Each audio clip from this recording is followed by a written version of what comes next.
Hello, friends. So today I'll be talking on this topic, anti-phospholipid antibody syndrome, and little bit in specific about catastrophic APLA. So wish to acknowledge my colleague Dr. Sudhakar, who helped me develop this content.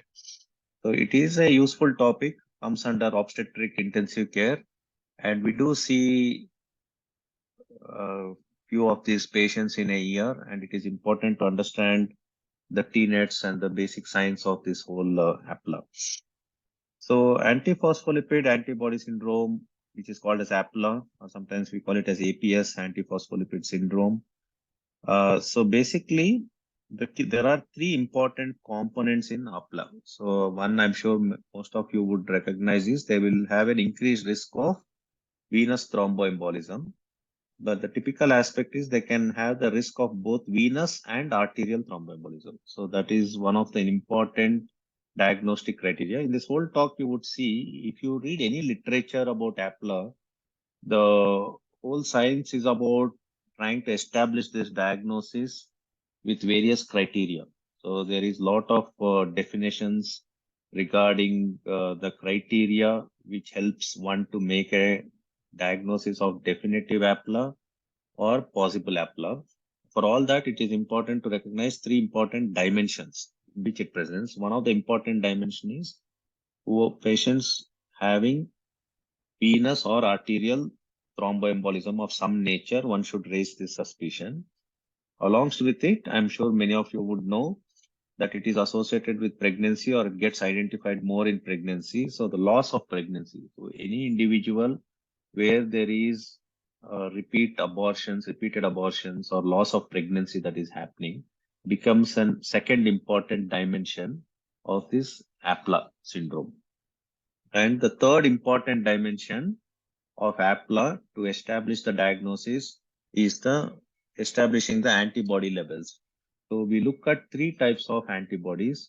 So one is antiphospholipid antibody or lupus anticoagulant antibody or ACL antibody, which is anti-cardiolipin antibody, and anti-beta-2 glycoprotein 1 antibody. So these are the three antibodies.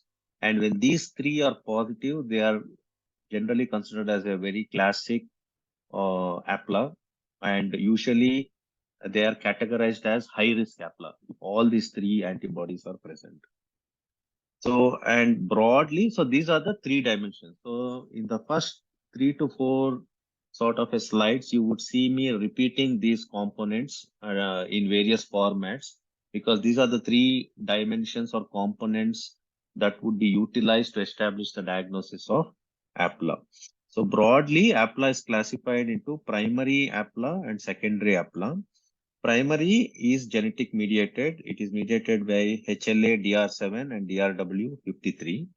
And the secondary, because it's an autoimmune condition, secondary APLA will be due to other autoimmune conditions. It could be rheumatoid arthritis, it could be SLE, Sjogren's, or systemic sclerosis or scleroderma. So this is how we categorize APLA. So there are different diagnostic criteria. So for one of the diagnostic criteria is revised Saparo criteria. So in this criteria, one should have more than one episode of either venous thromboembolism or arterial thrombosis or combination of this. It should be more than one episode. And pregnancy loss. As I said, these are the three dimensions: venous thromboembolism, pregnancy, and antibodies. So in pregnancy loss, the key criteria is the fetus should be morphologically normal. There should not be morphological abnormality. That is one of the criteria. So morphologically normal fetus, less than 10 weeks, it is categorized into three sort of timelines: less than 10 weeks, more than 10 weeks, and premature. Less than 10 weeks, if it is less than 10 weeks, they should have more than or equal to 3 spontaneous abortions as a criteria. If it is more than 10 weeks, then there should be more than or equal to 1 unexplained death of a morphologically normal fetus. If it is less than or equal to 34 weeks, there should be more than or equal to 1 premature birth. So this is very important when they have to fulfill the definition or fulfill the criteria for making a diagnosis. This is what one to bear in mind. And all these are subject to no anatomical abnormality in the pregnant female. There should not be hormonal abnormality or no chromosomal abnormality. So these are the criteria. So in vascular thrombosis, more than one episode. In pregnancy, if it is less than 10 weeks, more than 3 abortions, more than one unexplained deaths in more than 10 weeks, less than 34 weeks, it should be more than one premature birth. Then we'll go to lab criteria. In lab criteria, as I said, these 3 antibodies we look for: anti-phospholipid antibody, lupus anticoagulant, anti-cardiolipin, and they should be of moderate to high titers. So that is also one very important criteria. And moderate to high titers should happen in 2 occasions, which means only one set of antibodies cannot establish. There should be 2 sets of titers which are done 12 weeks apart, which is 3 months apart. And both times consistently, these antibodies should become positive and they should be of moderate to high titers. So these are some of the criteria laid out to establish the diagnosis of APLA. So to make a diagnosis, there should be one clinical and one lab criteria. So it's not like everything. So either they should have one clinical, which means either pregnancy loss or venous or arterial thrombosis with one of the lab criteria should be there to establish diagnosis of APLA. So we spoke about APLA. So what is catastrophic APLA? So catastrophic antiphospholipid antibody syndrome or antiphospholipid syndrome is what possibly as intensivists we deal with. This is most severe form of antiphospholipid antibody syndrome. So the characteristic of catastrophic APLA is it will have a very rapid insidious onset and rapidly they progress into multi-organ. I think this is what we tend to see in intensive care. So they rapidly progress to multi-organ dysfunction, and there are established criteria to make a diagnosis of catastrophic APS where more than 3 organ involvement should be there within a week, which I will talk about the criteria. And they should have thrombotic microangiopathy. They should have a lot of clot formation in small vessels, and they will have systemic inflammatory response syndrome, and they'll have unusual organ involvement. So these are some of the features of catastrophic APLA. So, and they have very high mortality. So the criteria laid out for making catastrophic APS is Asherson criteria, which came in 2003. As I said, they'll have rapid onset with multiple organ involvement. So more than 3 organ involvement should be there to make a diagnosis of catastrophic APLA. And these 3 organ involvement should happen simultaneously or within 1 week. And that becomes a very important criteria, which I will show you in subsequent slides. And they should have histological evidence of clot formation, microthrombi formation within the blood vessels. So histopathologically, this should be established if you have to make a diagnosis of catastrophic APLA. And lab criteria remains the same. You should look for these antibodies: anti-cardiolipin, anti-beta-2 glycoprotein, and lupus anticoagulant. So these are the antibodies we look for. So these are the 4 criteria which one needs to keep in mind. So for intensivists, the key component which is different from the traditional or non-catastrophic APLA is this organ involvement. More than 3 organ involvement happening simultaneously or within a 1 week is what delineates between catastrophic APLA and normal APLA. So there is something called definite catastrophic APLA and probable catastrophic APLA. And there are definitions, which is again repetition of what I've said with -1 or 2. For definite CAPS, we need all these 4 criteria: more than 3, simultaneous, within a week, histopathological, and lab. So that is definite. So there's no doubt. So all the 4 criteria present is called definite. Probable CAPS is only 2 organ involvement, not 3 organ. Or you have more than 3 organ involvement, but there is no histopathological evidence of microthrombi formation, but all others are there. Antibodies are present. So this is all, basically, I don't expect any of you to remember all this. It's a jugglery of, so basically remember all those 4 criteria. Anything which is not fulfilling all 4 and have maybe 3 of those or 2 of those will fall into this probable CAPS. I think that's all. If you remember, that should be good enough. So one of this is where you do not have histopathological. And if you look at this diagram, so what is absent is more than 3 organ involvement, but it is not involved simultaneously and within 1 week. So it's just -1 or 2, you would call it as probable CAPS. Then there is something called CAPS-like disease. CAPS-like disease is where these are all only jugglery with nomenclatures. I wouldn't expect any of you to remember this, where there is isolated arterial or venous thrombosis with hemorrhagic manifestations, and there is thrombocytopenia, or one of them. And they can be part of severe HELP syndrome, where there is hemolysis, elevated liver enzymes, low platelets, which is again organ dysfunction. So this is categorized as CAPS-like disease, where you have one of these features. So these are to do with definitions. So most of the literature you read about APLA will talk extensively about these definitions and varied overlap of presentations amongst this. But the key dimensions for any of you to remember is the vascular thrombosis, pregnancy loss, and antibodies being positive. In catastrophic, in addition to this, there is more of organ involvement, more than 3 organ involvement within a week and happening simultaneously. If you remember that much, that should be good enough. So what are the diagnostic challenges in catastrophic APLA? So there can be false positive antiphospholipid antibodies, where you may be diagnosing it as a false, because when the antibody levels are having low titers, or when there is sepsis or severe infection, concomitant infection can skew the diagnosis, or patient is already on anticoagulation. So this can lead to false positive APL. Then there are certain conditions where it can be false negative APLs. This can happen in thrombotic microangiopathy, severe sepsis, or heparin-induced thrombocytopenia sort of a condition. So these are some of the conditions which can masquerade and confuse the diagnosis or skew the diagnosis of APLA. So we all know when someone has an APLA, especially if you have a severe sepsis with multi-organ, it becomes very difficult to establish diagnosis of APLA. And so is the case when they have a thrombotic microangiopathic conditions, you cannot make possibly a diagnosis of APLA. And in HIT also, it becomes difficult. So these are some of the confounders. So now I'll just show what are the clinical features of CAPS or catastrophic APLA or APLA. So as the name sounds, APLA is a multi-organ system involvement. It can affect each and every organ in the body.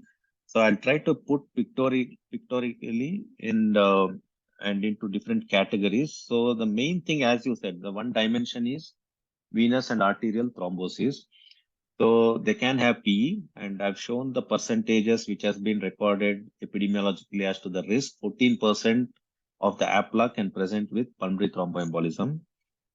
But I think for all the listeners, the 3 top presentations of APLA are venous thromboembolism, 39%, and 39% of the patients can have arthritis. And the second most commonest thing would be they can have the skin manifestations also. So they can have livedo reticularis, so on and so forth. So the maximum what they present is with arthritis and venous thromboembolism. So 24% can present with skin manifestations like livedo reticularis, and hematological is the possibly the third commonest. Thrombocytopenia happens in 30% of the cases. 10% of them can have hemolytic anemia, so they can have hemolysis. And pregnancy related happens in 35%. As you see, more than 3 spontaneous abortions tend to happen in 35%, and more than 10 weeks, whatever deaths happens in 17%, and premature birth happen in 11%. So these are all the epidemiological sort of numbers you have for different conditions that APLA presents with. So this is about venous thromboembolism, hematological and pregnancy related. Then arterial thrombosis can be disastrous and can be catastrophic. So 20% of them can have strokes, and 11% can have TIAs, transient ischemic. 4 to 10% can have seizures. So migraine is shown to be present in 20%, dementia is shown to be in 3%, and some of them can have cerebellar symptoms like ataxia, chorea, very small percentage, 1%. And peripheral arterial thrombosis leading to ischemic limb and non-healing ulcers in the leg can happen in 9% of the patients. And arterial thrombosis affecting the coronaries can happen in 10%, and they can have Liebman-Sachs endocarditis also. So basically every organ is involved. 39%, as I said, the commonest one is the arthritis. So followed by pregnancy related and followed by thrombocytopenia and skin manifestation. So they are the commoner ones. So 39%. So the highest is arthritis and venous thromboembolism, followed by pregnancy loss, followed by thrombocytopenia, followed by the skin. And 27% can have arthritis, 39% can have arthralgias, 3%. So small percentage actually have kidney involvement is what is referenced. So they can have the AKI, they can have renal artery or renal venous thrombosis, so on and so forth. So this is just pictorially showing that every organ can literally be affected. But for you to remember easily, you can categorize it as all the venous thrombosis and its sequelae, arterial thrombosis and sequelae, pregnancy loss is the commonest, hematological is thrombocytopenia and hemolytic anemia, and arthritis. If you remember that, that should be good enough. So that is in essence about the clinical features of APLA. So we'll slowly move to how do we manage APLA. So in adults, once the diagnosis of APLA is made, the first line of therapy would be to give heparin. So unfractionated heparin or low molecular weight heparin for 5 days to be started, and this should be always overlapped with warfarin. So it has to be overlapped with warfarin plus or minus aspirin at 80 mg per day. And warfarin, once you start, it needs to be overlapped with the heparin. I'm sure many of the listeners would know why we overlap. And then target INR of 2 to 3. And in very high risk APLA, in fact, they suggest even higher INRs, 3 to 4 also. But 2 to 3 is what is widely acceptable. And this has to be continued for life once APLA diagnosis is established. That's why there is so much literature about establishing the diagnosis of definite APLA, possible APLA, and APLA-like condition. The reason is they need to go on warfarin for life once you make a diagnosis of APLA, plus or minus aspirin. In pregnancy also, the first line of treatment is heparin or low molecular, but low molecular weight heparin is preferred, along with aspirin. Nowadays, I'm sure most of the listeners would know that there is a increased usage of aspirin in pregnancy because there's a lot of studies which is increasingly found the beneficial effects of aspirin. So that is a separate subject for discussion, but aspirin is being increasingly used for all high-risk pregnancy of late. So low molecular weight heparin with aspirin has to be used in pregnancy. And once pregnancy is done, once child is delivered, then they have to be on warfarin postpartum. So this is the key quintessence management of APLA. And in severe cases, in catastrophic APLA, IV immunoglobulins has been used at 400 mg. These are all as a salvage measures in CAPS. Catastrophe when patient comes to ICU and a CAPS is established. IV immunoglobulin in a standard dose of 400 mg per kg per day for 5 days. Steroids, there is no role in APLA except in CAPS, catastrophic CAPS. In ICU, I'm sure if they're hypertensive, multi-organ, steroids has some role, but there are no big studies to substantiate, but there is some role in CAPS, but not for routine APLA.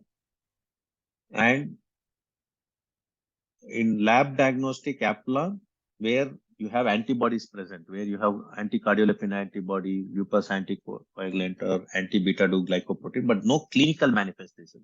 Clinically, they have not manifested with arterial or venous thrombosis or any other organ involvement, but antibodies are positive.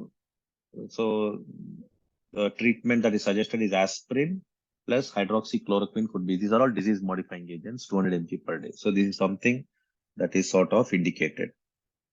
So now the big question, or where the studies have happened in APLA, is the newer oral anticoagulants, because warfarin is a little older drug, and when a patient is on warfarin, obviously one has to regularly keep looking for INR to ensure that they are in the therapeutic range.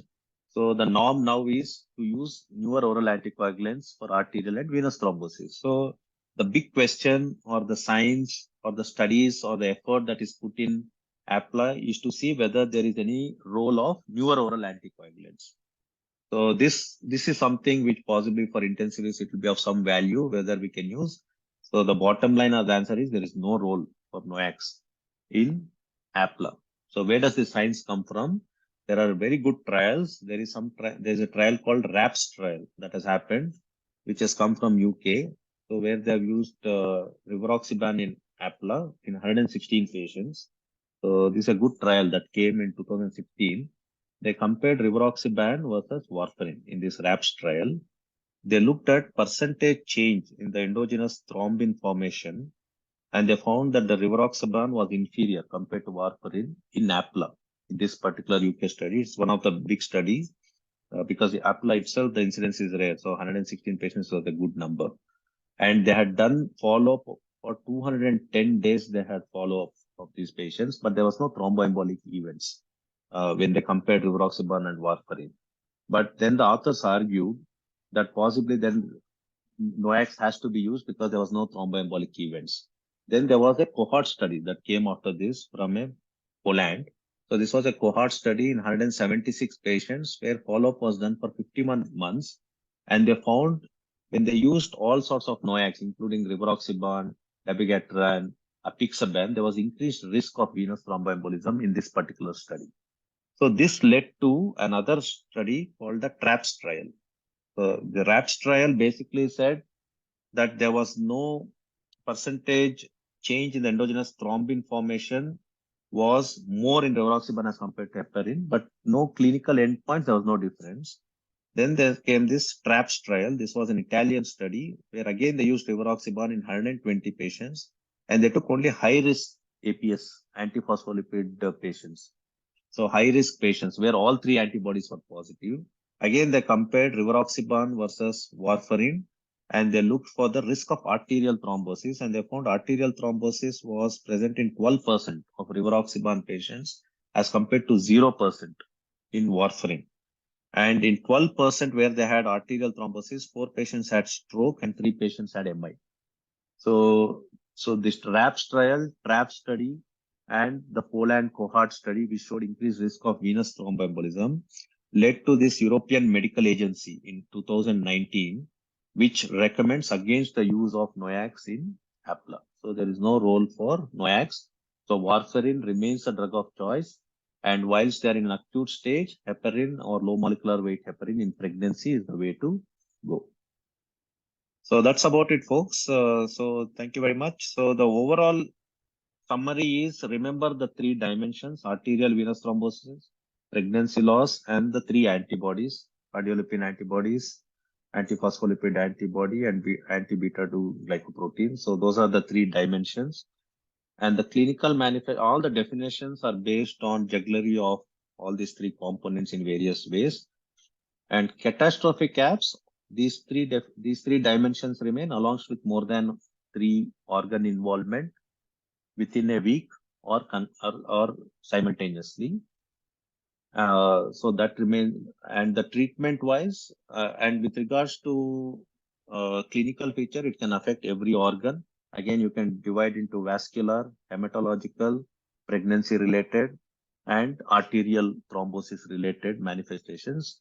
And the 3 top manifestations are venous thromboembolism, which happens at 39%, and pregnancy related complications 35%, and thrombocytopenia and skin manifestation. They remain the top. All other manifestations happen in various percentages. Treatment, and we mentioned it's predominantly heparin, low molecular weight heparin, aspirin, and warfarin, and no role for NOACs. So that is the summary about this.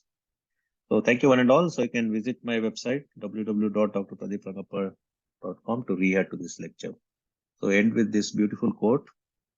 People might not always be able to help you the way you want, but if they did the way, they could appreciate it. So thank you all.